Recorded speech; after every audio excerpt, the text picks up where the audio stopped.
Muito bom dia a todos. Que Jesus, o Mestre amantíssimo, ampare a todos nós e nos dê a sua paz. Que os eflúvios consoladores do Mestre recaiam sobre esta casa de amor, sobre este posto de socorro. Muito bem. Hoje nós vamos falar a respeito de um capítulo muito importante do Evangelho segundo o Espiritismo, capítulo 5, Bem-aventurados os aflitos. É um capítulo que fala muito da nossa história, muito a respeito das causas pelas quais sofremos, pelas quais ainda morejamos naquele ritmo educativo, didático, da reencarnação, da lei da causa e efeito. Por que nós devemos entender os nossos passos na Terra baseado neste capítulo? Muito bem, para falarmos a respeito de bem-aventurados os aflitos, nós temos que analisar um pouco como nós somos, para podermos entender estas causas importantes das vicissitudes, dos embates da própria existência. É um capítulo em que muitas pessoas que não conseguem se aprofundar ou não têm oportunidade de se aprofundar espiritualmente estranham e podem dizer assim: mas por que um aflito é um bem-aventurado? Eu não quero ser aflito, eu quero ser feliz, não quero aflições em minha existência, não quero sofrimento, não quero barreiras nenhuma em minha existência, eu sou livre para pensar, livre para agir, livre para decidir o meu destino. Mas será que nós temos uma liberdade total mesmo? Será que nós temos realmente, moralmente, a capacidade de obtermos esta tal liberdade que tão sonhamos? Ou será que nós estamos na Terra para aprimorarmos o nosso ser, compreender muitas coisas ainda que precisam ser compreendidas por nós, reparar sentimentos equivocados, recuperar convivências, preencher os vazios deixados por nós em outra existência? Nós podemos dizer que essa segunda hipótese é a mais certa, porque todos nós estamos aqui ainda reencarnados em um planeta de provas e expiações, um planeta que é um mundo de efeitos, porque o mundo das causas é um mundo espiritual, é um planeta que nós somos o extrato do que nós fomos do passado, ou seja, estão vindo à tona em nossa atual existência tudo aquilo que nós precisamos reparar em nosso ser. Nós ainda vivemos em um mundo chamado provas e expiações. Ainda não estamos nos qualificando para irmos a um mundo de regeneração, mas ainda temos muito o que caminhar, bastante. Nós somente compreenderemos em profundidade esta parábola, inclusive de Jesus, bem-aventurados os aflitos, se compreendermos aquilo que a doutrina espírita nos traz, porque sabemos que o espiritismo ele tem um caráter diferente das religiões convencionais. Ela é uma revelação, e a revelação tem em seu caráter o seu compromisso com a verdade. Uma revelação nunca altera uma revelação anterior, mas acrescenta mais informações para se adaptar à época que o homem está vivendo.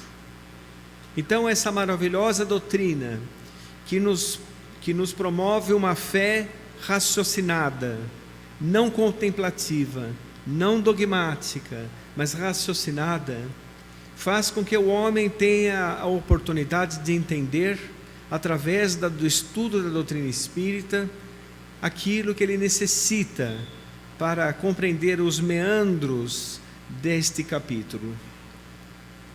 Porque, sem dúvida, tanto a reencarnação como a lei de causa e efeito são extremamente educativas para nós, são leis naturais.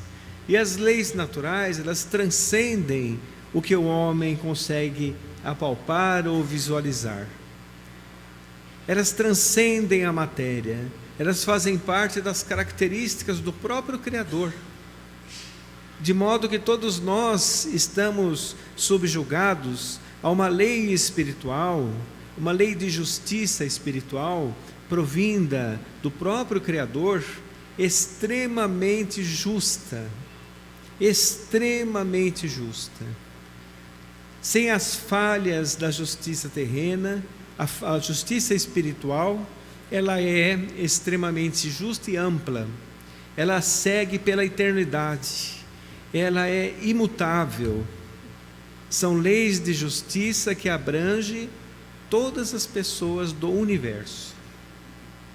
Quando nós falamos que as leis da terra são ainda falhas, é no sentido assim de que elas se adaptam à época que o homem está vivendo. Por exemplo, uma lei do século XIX, que naquela época era perfeitamente natural, era uma lei, estava na Constituição, hoje já é um absurdo. E leis de agora, por exemplo, no futuro podem ser também, não serem factíveis de serem cumpridas. Então veja, a justiça, tudo que está aqui na terra, está ainda em fase de adaptação. Nós estamos nos aprimorando, nós estamos evoluindo em conjunto também, não só individualmente. Então, dentro dessa justiça divina, nós temos para nosso espírito eterno a compensação de repararmos aquilo que nós deixamos para trás. O que a reencarnação nos faz?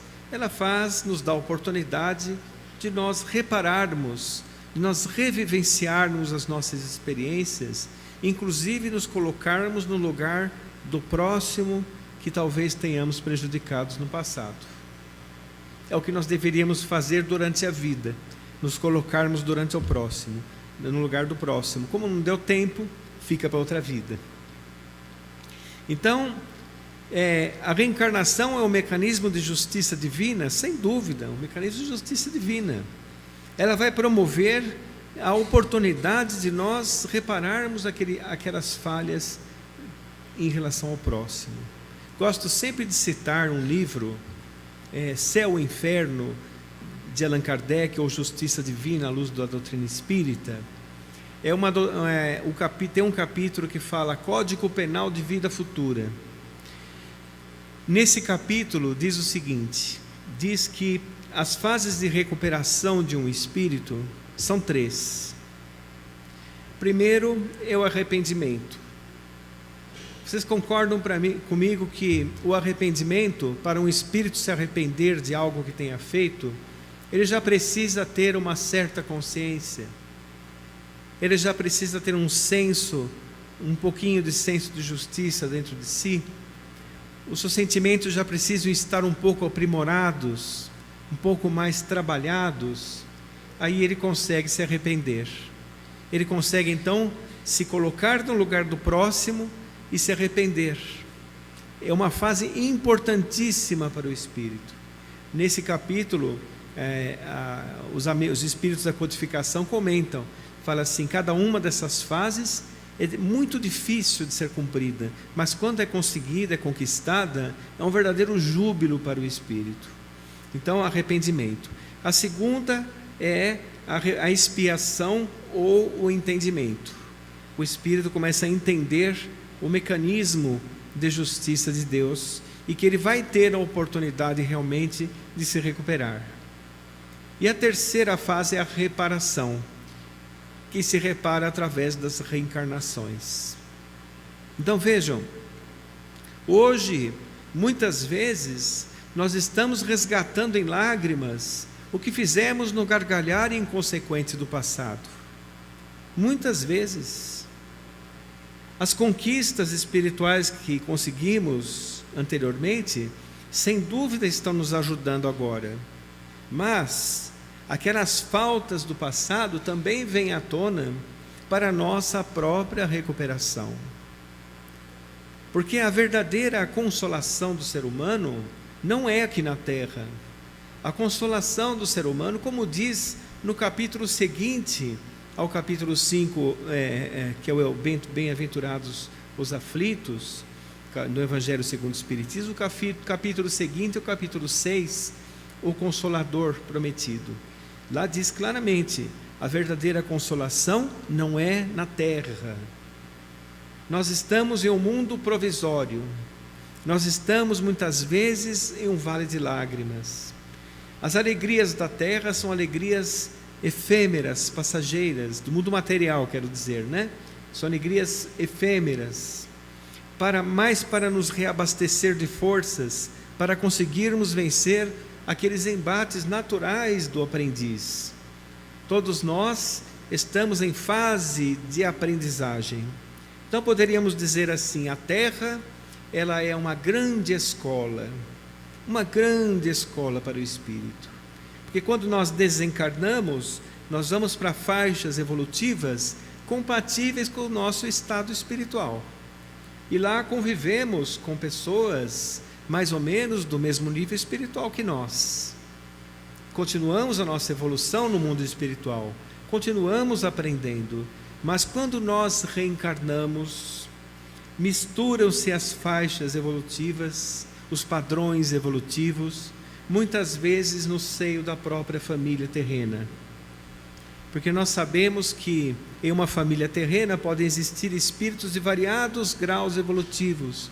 O seu netinho que acabou de nascer, sua netinha, pode ser muito mais evoluída que você. Muito mais evoluída que você. A família terrena é um conjunto de espíritos comprometidos ali, que estão trocando experiências para poderem ver se conseguem progredir juntos. Então, por exemplo, nós estamos caminhando pela vida terrena. Vejo como o nosso ponto de vista ainda é muito pequeno. Muito pequeno. Você prejudica uma pessoa, antagônico àquela pessoa, é só você dizer assim: não, ele que fica para lá, eu fico para cá. E pronto.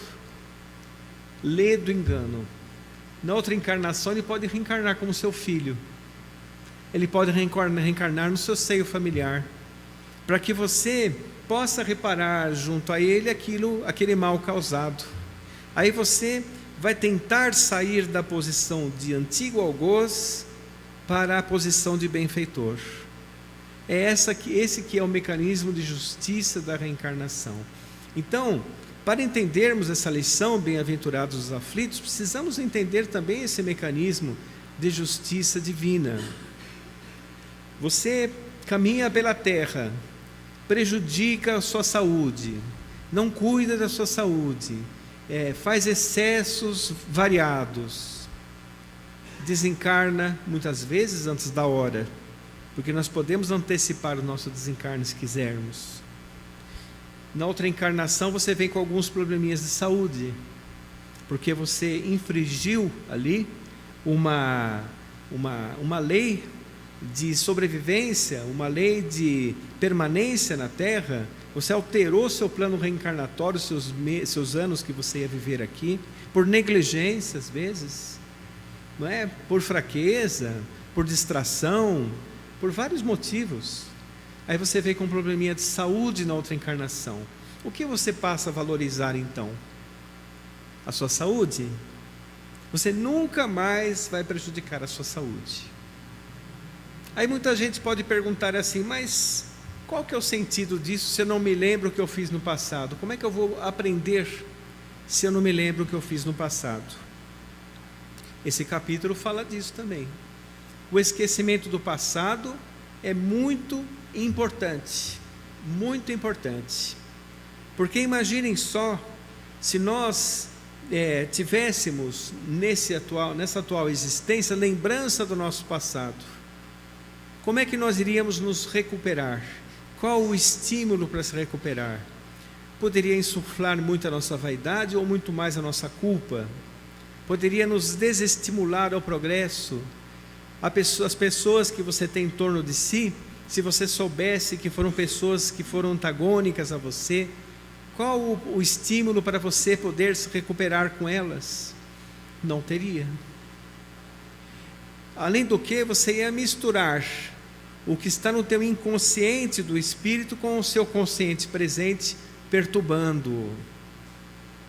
Ou seja, nós não damos conta, mal damos conta dos nossos problemas atuais. Imagine saber do nosso passado.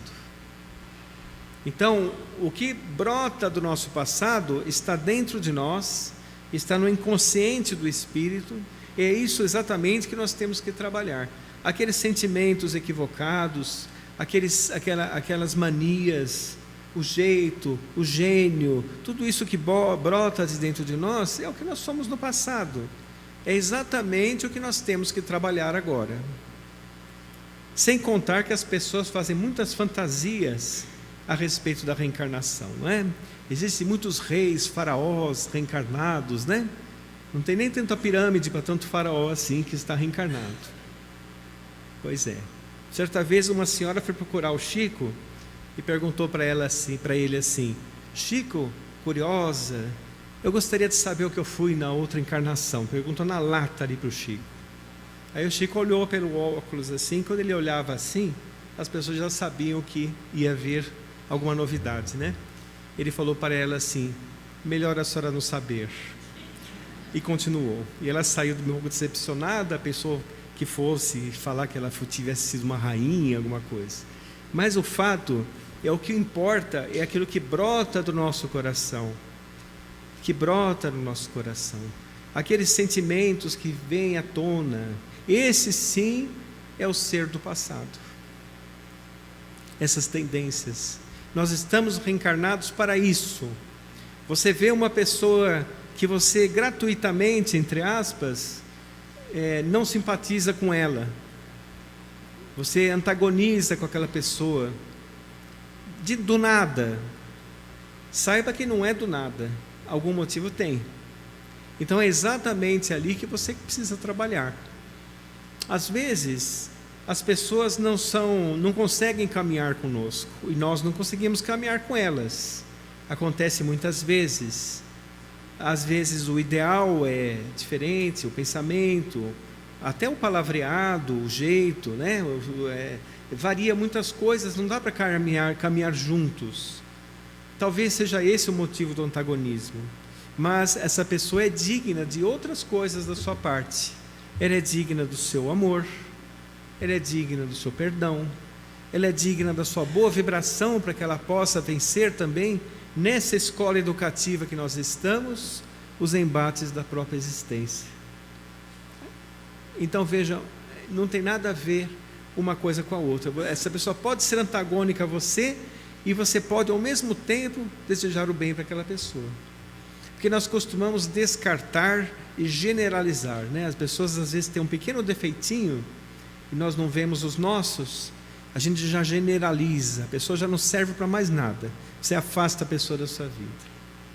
Isso é um grande engano nosso, não é? Porque nesse capítulo, Bem-aventurados os aflitos, diz o seguinte: nós somos como passageiros de um navio que está tomado pela peste. Enquanto não nos vermos libertos da peste, e qual é essa peste? Essa peste são os sentimentos que nos atrapalham a caminhada, o egoísmo, a vaidade, o orgulho, o preconceito, não é? A agressividade, que nos atrapalha a caminhada. Enquanto não estivermos livres dessa peste, nos será interditado o ingresso nos mundos ditosos, diz lá no capítulo Bem-aventurados os aflitos. Aí vejam que interessante, vocês percebem que para nós sermos felizes como espíritos, para nós nos libertarmos das nossas dores, das nossas aflições, nós temos que modificar o nosso pensamento e nossos sentimentos? Totalmente. Depende de nós. Nós somos os autores do nosso destino. Não adianta, por exemplo, a pessoa ficar em prece o dia inteiro, frequentar a sua religião constantemente, se dentro de si ela não promove uma modificação, não reconstrói o seu mundo interior, a sua casa mental, como diria André Luiz, e pode seguir de uma maneira muito melhor. Aí sim, aí a pessoa está trabalhando para a sua consolação. E se ela por acaso tiver alguma vicissitude na existência, tiver alguma enfermidade, tiver algum problema social, algum problema familiar, algum problema de convivência, né? saiba que são lições educativas para seu espírito. Pode perceber que os momentos difíceis de nossa existência, todos nós aqui passamos e vamos passar ainda, todos os momentos difíceis de nossa existência foram os que mais nos ensinaram. Foram aqueles que promoveram em nós uma experiência um pouco melhor. Porque eu gostaria de dizer uma coisa: até os momentos bons têm que ser olhados com prudência por nós, para que nós não deixemos a vaidade falar muito alto, o esquecimento das nossas obrigações mais primárias, não é? A pessoa às vezes fica inebriada pela alegria provisória e esquece todo o resto, né? Acontece muito no materialismo isso. Mas quando nós percebemos que esses embates, quando você tem algumas enfermidades, alguns problemas, e você consegue usar os sentimentos modificados para vencê-las no sentido de suportá-las, né, de ser resignado, aí sim você está bem sofrendo, como diz na lição do Evangelho: bem sofrer e mal sofrer. Ou você pode também ficar revoltado, brigar com Deus, questionar a felicidade, questionar várias coisas, inclusive a própria existência, inclusive pessoas que abandonam a existência terrena, que cometem o suicídio por não suportar, por uma fraqueza interior, não suportar os embates da existência. Deixa, às vezes, o orgulho falar muito alto, deixa as questões assim imediatas falarem mais que as questões mais profundas e desistem. É o maior engano que a pessoa pode ter, é desistir da própria existência. Tem consequências difíceis para o espírito, mas difíceis mesmo. Faz com que o seu caminhar seja muito mais tortuoso. Tem que utilizar às vezes 1, 2 encarnações só para se recuperar do ato impensado. Então, às vezes, um ato impensado gera séculos de sofrimento para a pessoa, através dos mecanismos de recuperação da reencarnação, né? Agora, quando a pessoa sofre bem, vamos dizer assim, quando ela recebe ali aqueles desígnios de Deus com humildade, aí ela consegue superar as lições educativas de modo muito melhor. É semelhante a um aluno numa escola. O aluno que não estuda, o aluno que não faz os trabalhos, quando chega a prova, o que acontece com ele? Ele fica um pouco preocupado, fica aflito, né? E o aluno que estuda fica tranquilo. Ele vai lá, passa pela prova sossegadamente. Mas passar bem pelas provas é muito interessante. Certa vez eu recebi uma senhora na casa espírita, na orientação fraterna, e na orientação fraterna é difícil alguém falar que está bem, não é? Eu perguntei, primeira pergunta para ela: como é que a senhora está? E ela disse assim: estou muito bem, entusiasmada, né? Eu falei: mas que beleza, né? Que bom, a senhora está muito bem, fico feliz. A minha perna que não vai muito bem, como se fosse um parente, um amigo que estivesse separado dela, sabe? Então veja a postura mental. Ela estava se sentindo excelente, e a perna estava com uma erisipela muito dolorosa, a perna que não ia bem. Ela estava bem interiormente. Então olha que interessante, está passando bem pela prova? Está passando bem pela prova. Desencarna um parente, por exemplo. Desencarna um parente. É um momento muito doloroso. É um momento que gera um vazio muito grande. Você estava acostumado com a presença daquele ser ao seu lado. Você ama aquele ser, não é? De repente, aquela pessoa desencarna. Se você já está com os eflúvios consoladores do entendimento espírita dentro de si, você vai perceber que a sua existência era realmente provisória, que acabou um ciclo reencarnatório, assim como acabará para nós também. Porque existem algumas fatalidades na vida espiritual. A primeira fatalidade é o desencarne, todos nós desencarnaremos. Outra fatalidade é quando você decide reencarnar com uma pessoa, pede lá na vida maior, que vai reencarnar com aquela pessoa, você reencarna mesmo. E a outra fatalidade é que todos nós seremos espíritos felizes um dia. São as 3 fatalidades. Mas quando o parente retorna para o mundo espiritual, você pode ter alguns pensamentos que a doutrina nos diz, que são muito interessantes para nos consolarmos. Por exemplo, aquela pessoa que estava ao seu lado, você não deve ficar pensando nela em situações, por exemplo, de hospital, de enfermidade, de acidente, ou do velório, por exemplo. Aquela pessoa é muito mais do que aquilo. Procure pensar nos momentos em que você estava ao lado dela feliz e que ela estava feliz ao seu lado. E se você não teve uma vida muito feliz com ela, procure assim continuar a convivência mental, às vezes pedindo perdão, às vezes podendo consolá-la. Fizemos o que pudemos, assim por diante. O fato é que todos nós estamos em uma jornada aqui na Terra, em que somos espíritos que estamos vivendo uma curta experiência de encarnados. Bem curta. Do ponto de vista espiritual é bem curta, não é?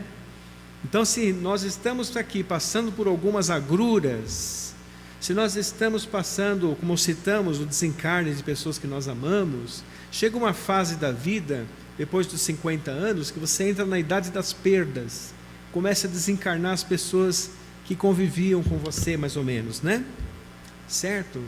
Então nós temos que nos preparar para isso. E a doutrina espírita é a doutrina que matou a morte, porque provou que a morte não existe, que faz com que o indivíduo consiga perceber o seguinte, que a vida se estende muito além da matéria, nada morre, e a morte é uma porta que se abre para a realidade eterna, vir à terra e da terra sair. Essa que é a dinâmica da própria existência. Agora, e se a pessoa não é espírita e desencarna um parente? Ora, renda-se aos desígnios do Criador. Renda-se aos desígnios do Criador. Entenda que é um processo natural da vida. Agora, você não pode nem chorar no velório? Pode, claro. Quem ama, né, sente um abalo emocional, né, da separação provisória, porque vai chegar uma hora que todos nós nos reencontraremos. Se aquela pessoa que desencarnou for mais evoluída que você, na vida espiritual ela vai poder te visitar periodicamente, porque sabemos que os que estão na faixa mais evolutiva visitam aqueles que estão nas faixas menores. Então o reencontro é inevitável. Existe também o reencontro através dos desdobramentos do corpo físico, durante o sono físico.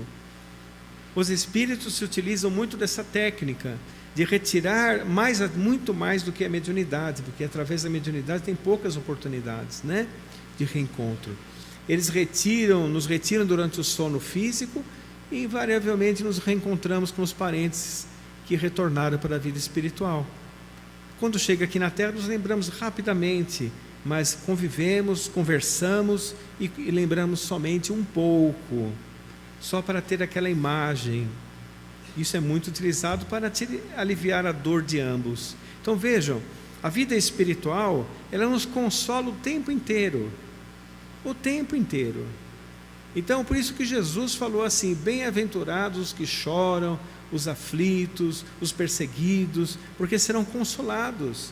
É claro que ele não estava falando somente da vida material, ele estava falando da vida do porvir, em outras existências, e da vida espiritual também, da vida interior do espírito. Ele estava falando de uma forma muito mais ampla. Agora, se nós basearmos a nossa felicidade somente na vida imediata, aí o sofrimento é grande. O sofrimento é grande. A matéria não dá respostas. Ela é fria e inacessível ao pensamento.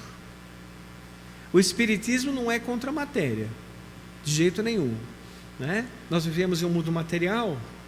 No livro dos Espíritos tem lá a lei do progresso social, inclusive, é necessário a modernidade, a tecnologia. Você pode ter coisas também, se você trabalhou, estudou, se esforçou, você pode ter coisas. Você não pode ser escravo daquelas coisas. Tudo é perecível, tudo nos é emprestado.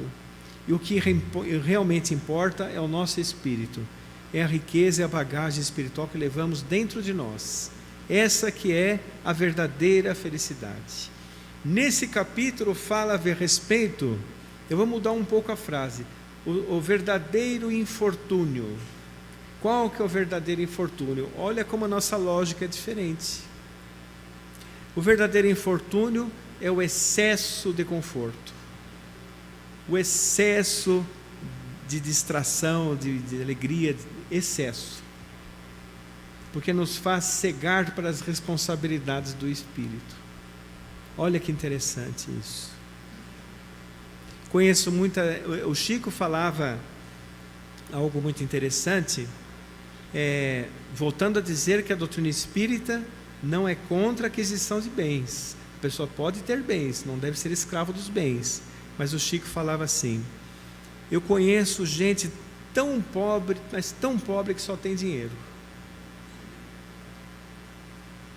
Porque faltava caminhar dentro de si, faltava as aquisições espirituais, que é o que traz realmente felicidade.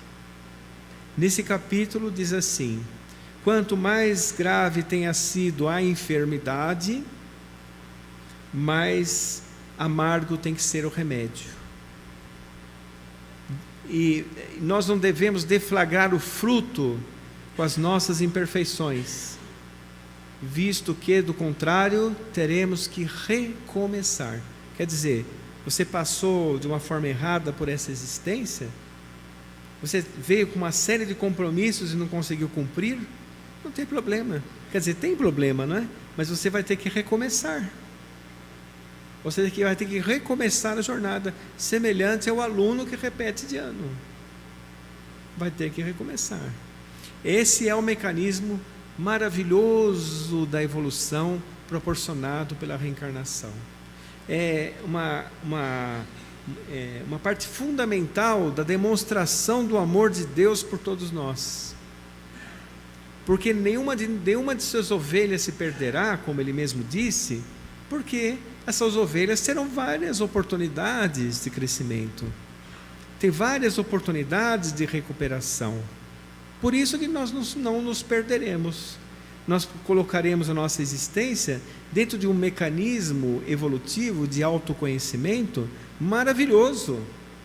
Porque quanto mais você revivencia suas experiências, mais você se autoconhece, mais você chega perto da verdade. E quanto mais perto da verdade, você se libertará cada vez mais. Então veja como a nossa liberdade ainda é restrita ainda às nossas imperfeições. Ela é restrita às nossas imperfeições. No livro dos Espíritos fala a respeito da liberdade, o Espírito goza de liberdade pelo pensamento. Realmente, ele gosta de liberdade pelo pensamento, mas seu pensamento, por exemplo, pode ser também perturbado por um espírito obsessor, ou por um sistema fanático aqui do mundo. Ele pode ser perturbado de várias maneiras, aí a sua liberdade é um pouco restrita.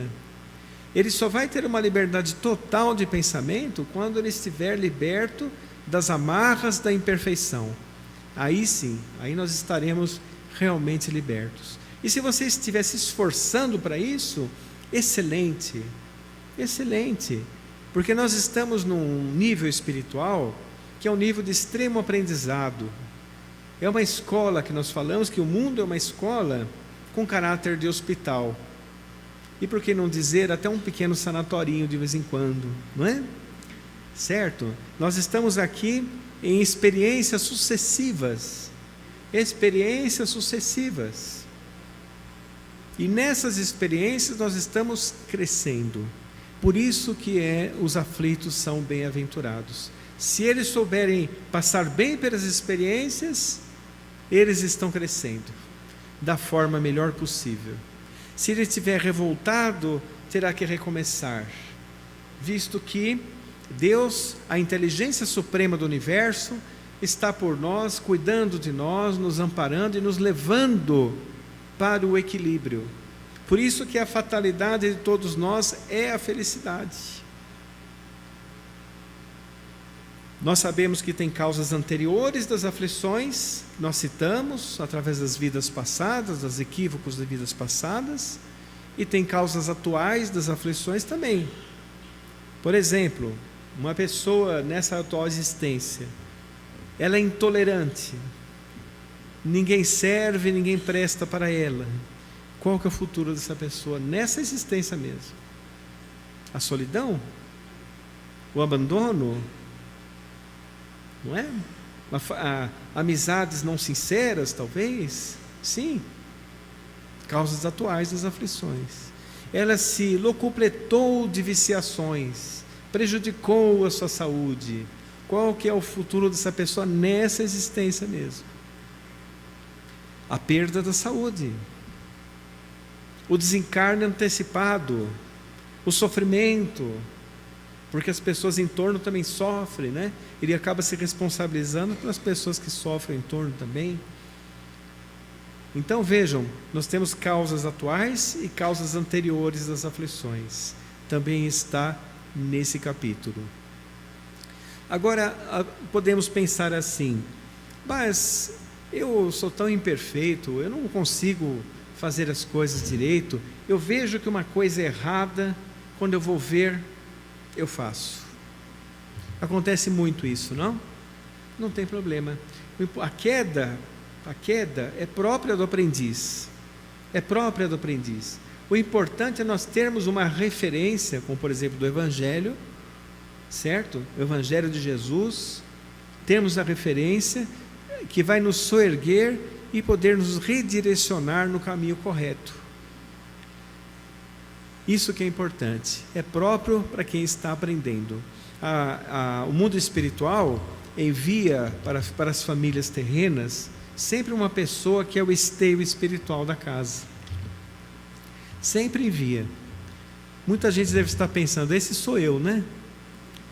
Certo? Mas nem sempre, pode ser uma criança. Eu já vi, por exemplo, famílias desajustadas que ao nascer uma criança modificou a família, uniu a família. E já vi famílias que ao nascer a criança acabou com a família. Veja, nós somos ainda muito complicados. Nós podemos permanecer com um hábito infeliz uma existência inteira e não conseguimos tirar esse hábito. Nós temos a mente muito focada para o imediatismo, para as coisas imediatas, e pouco para a vida espiritual. Ou seja, nós nos esforçamos para entender a vida espiritual e vivemos tranquilamente na vida material, na vida imediata.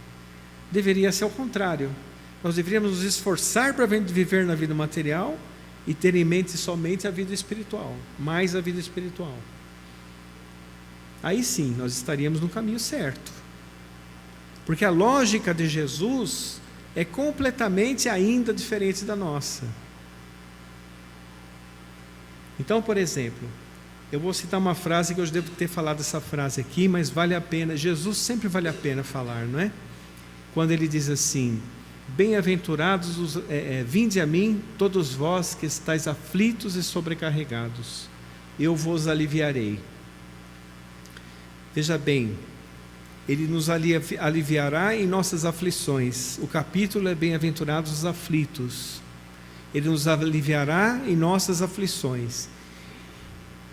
Ou seja, Ele nos aliviará. Ele não resolverá os problemas que nos cabe resolver.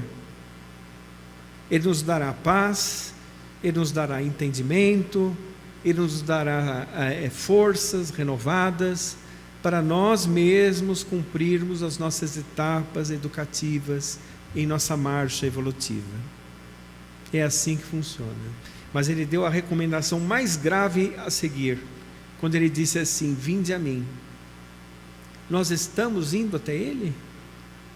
Será que nós estamos realmente indo até Ele? Nós perdoamos os nossos inimigos incondicionalmente? Nós amamos incondicionalmente? Nós somos benévolos? Nós somos indulgentes com as falhas alheias? temos que pensar muito a respeito disso, porque nós só conseguiremos a paz que Ele nos dá se nós cumprirmos os seus desígnios. Aí nós entraremos na esfera, na faixa educativa de Jesus. Aí realmente nós obteremos a consolação tão esperada. Vejam, é uma atitude nossa, é uma atitude somente nossa. Nós que estamos em nossa... Porque o mérito, segundo a doutrina espírita, quando nós conseguimos uma aquisição espiritual, o esforço tem que ser nosso para o mérito ser nosso também. Exatamente. Senão, se Jesus fizesse por nós tudo o que nós precisamos fazer, nós não teríamos mérito, nós seríamos marionetes. E a evolução, ela tem que calar fundo em nós, calar bem fundo. Porque, por exemplo, nós vamos dar um pequeno exemplo disso. Você sabe que você não deve ser agressivo, você não deve ser uma pessoa agressiva, você tem que ter paz. Não é verdade? Todas as religiões falam a respeito disso. Aí acontece uma pequena contrariedade, a paz desaba, você já não tem mais paz. Você já entra numa queda vibratória muito grande. Seu padrão vibratório cai. Então o que aconteceu? Você ainda não centralizou em você, não colocou dentro de você o ensinamento. Está só superficial. Você sabe que não pode, mas você ainda não praticou em você, ainda não pôs dentro do seu coração. Desencarna um parente. Você conhece a imortalidade, você conhece, sabe que seu parente será amparado na vida espiritual, por parentes até que os anteciparam na vida espiritual, mas quando desencarna um parente, um desespero total. Você ainda não compreendeu totalmente a lição. Então, os amigos espirituais dizem assim: nós sabemos se entendemos a mensagem nos momentos críticos da existência. Nos momentos críticos da existência. Quando Jesus, vou falar a respeito de uma aflição do ser humano, né? Quando uma pessoa é prejudicada por outra pessoa, geralmente falta-lhe o chão, geralmente ela entra num processo de derrotismo muito grande, um processo de queda muito grande, mas Jesus pede para que você dê a outra face. O que significa dar a outra face? Significa responder ao mal que o outro fez com o bem. Eu já fiz essa experiência em minha existência, seguindo uma recomendação espiritual, de dedicar uma parte do meu dia a fazer prece a todas as pessoas que eu achei que me prejudicaram na existência atual. Olha, faz um bem muito grande. Parece que sai de dentro de você algo que eu estava prejudicando. Experimentem fazer essa experiência.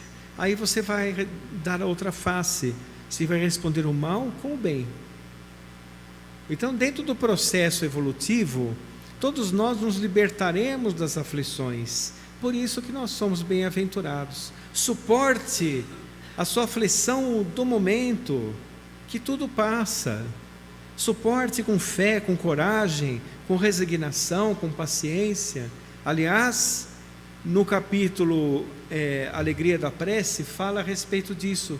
O último capítulo do Evangelho segundo o Espiritismo, antes das coletâneas de preces, fala a respeito disso. Como é que nós temos que centralizar a nossa prece? O que nós devemos pedir em nossa prece?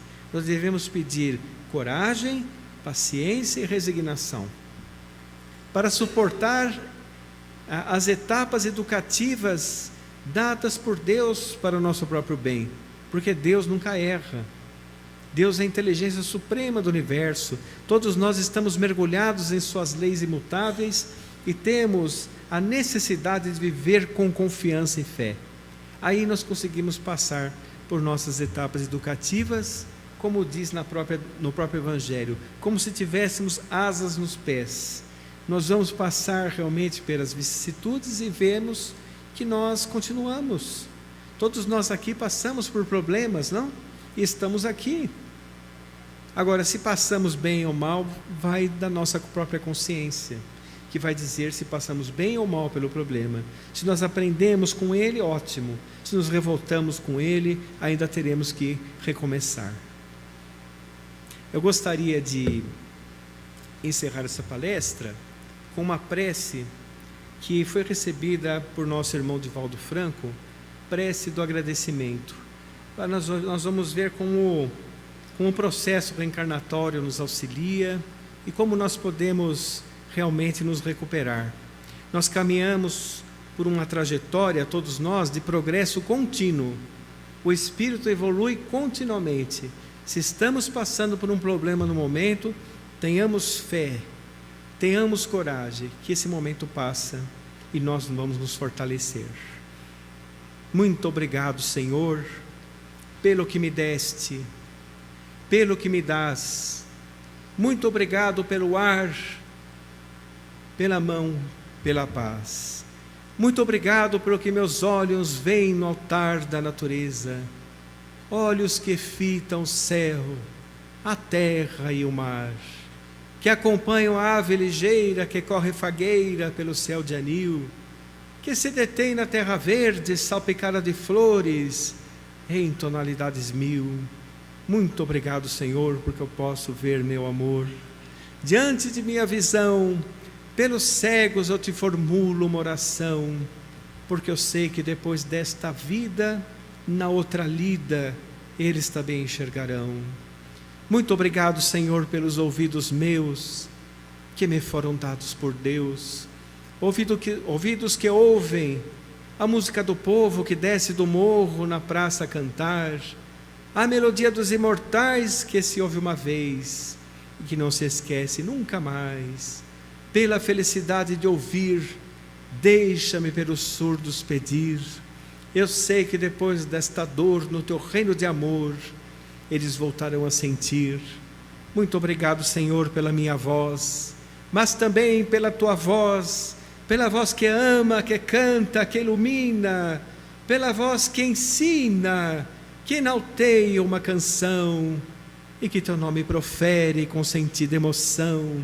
Diante de minha melodia eu te quero rogar pelos que sofrem de afasia, os que não falam de noite, os que não cantam de dia. Oro por eles. Eu sei que depois desta expiação, na outra reencarnação, eles também falarão. Muito obrigado, Senhor, pelas minhas mãos, mas também pelas mãos que aram, que semeiam, que agasalham, mãos de amor, mãos de ternura, que libertam da amargura, mãos de caridade, de solidariedade, mãos dos adeuses, mãos de sinfonias, de psicografias, de cirurgias, pelas mãos que apertam mãos, mãos que ajudam a velhice, a pobreza e a dor, que no seio embala o corpo do filho alheio, sem receio, e pelos pés que me levam a andar, sem reclamar. Muito obrigado, Senhor, porque eu posso caminhar. Diante de meu corpo perfeito eu te quero louvar, porque eu vejo tantos marcados e eu posso bailar. Oro por eles. Eu sei que depois desta prova, na vida nova, eles também bailarão. Muito obrigado, Senhor, pelo meu lar. É tão maravilhoso ter um lar. Não é importante se este lar é uma mansão, ou um ninho, uma casa do caminho, seja lá o que for, mas é importante que dentro dele exista amor.